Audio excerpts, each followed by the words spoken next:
Setelah Alina meninggalkan markas Silver Sword, Alina kembali ke rutinitasnya menjadi seorang resepsionis. Tapi lagi-lagi Alina mengalami apa yang disebut lembur dan ingin cepat-cepat pulang. Layla juga setuju soal itu dan bingung kenapa ia juga harus ikut lembur. Alina menjadi kesal karena itu adalah kesalahan Layla yang membuat mereka berakhir seperti sekarang. Jika mereka bisa menyelesaikan hari ini, mereka bisa pulang tepat waktu besok. Juga penemuan Chuck Tower Dungeon membuat banyak petualang terkejut dibuatnya. Biasanya para petualang akan menyerbu dungeon baru, tapi untungnya karena perintah dari guild itu tak terjadi.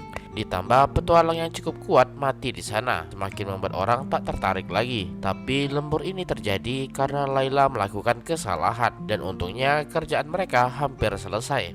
Layla juga teringat kalau hari ini party Silver Sword sudah mencapai lantai 4 sekarang, yang membuat Alina terkejut. Tapi ia bingung kenapa ia merasa senang sekarang. Tapi Layla merasa sangat disayangkan, yang membuat Alina kebingungan. Itu karena sang Algojo. Layla tak percaya kalau guild memutuskan untuk mengeluarkan sang Algojo dari party Silver Sword. Alina merasa kalau ia berhasil melawan guild master dan mereka setuju untuk tak memaksa dirinya lagi. Juga rumah Alina hampir selesai diperbaiki dan kehidupannya bisa kembali normal seperti sebelumnya. Tapi entah kenapa Alina merasa tak tenang dibuatnya. Meskipun Rufus menggantikan posisi Alina dan jika mereka sampai di lantai 4, Alina merasa tak tenang dibuatnya. Layla merasa tak senang Rufus masuk menggantikan sang Algojo. Alina bingung apa masalahnya. Itu karena bagi Layla karena wajah Rufus yang biasa-biasa saja dan bingung kenapa guild menyerah dengan sang Algojo. Layla menyadari sesuatu dan berkata kalau ada sesuatu yang menyala di dalam meja Alina. Alina curiga apa mungkin efek karena lembur bekerja, tapi itu sesuatu yang sangat bodoh menurut Layla dan meminta Alina untuk membukanya.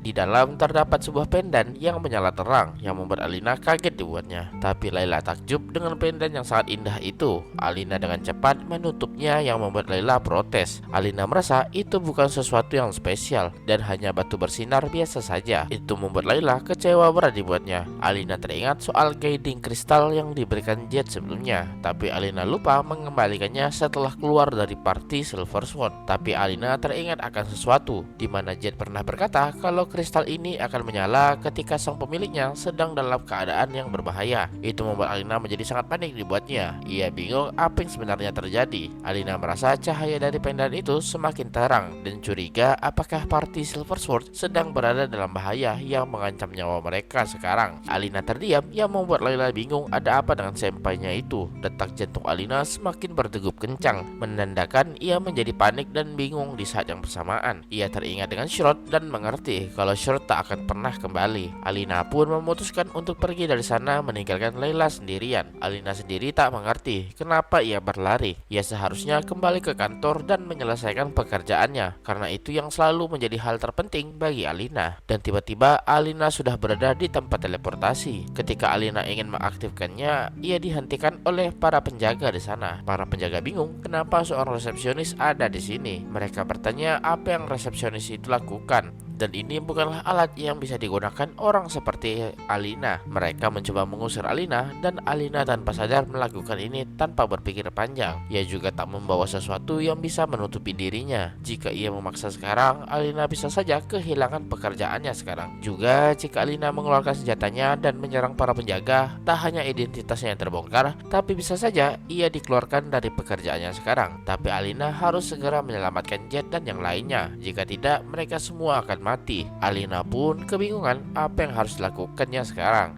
Alina teringat perkataan Shroud yang pernah bilang kalau petualang memang ditakdirkan untuk mati, yang membuat Alina syok akan kenyataan. Ia merasa kalau itu adalah hasil yang memang seharusnya, karena memang begitu berbahayanya pekerjaan ini.